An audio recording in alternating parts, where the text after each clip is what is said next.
Tack så mycket. Snälla ni.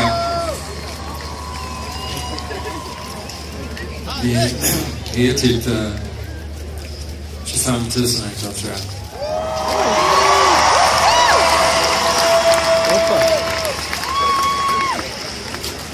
Och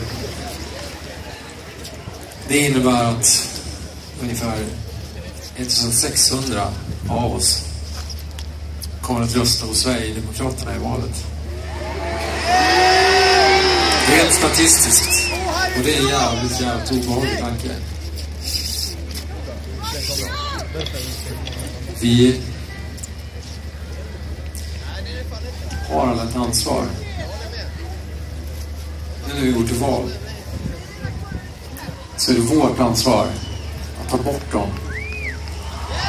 Vi måste ta bort dem, förstår ni? Vi kan liksom inte skylla ifrån oss längre.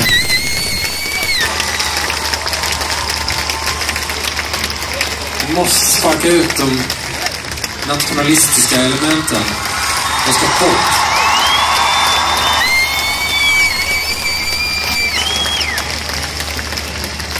Den här sången är Sverige.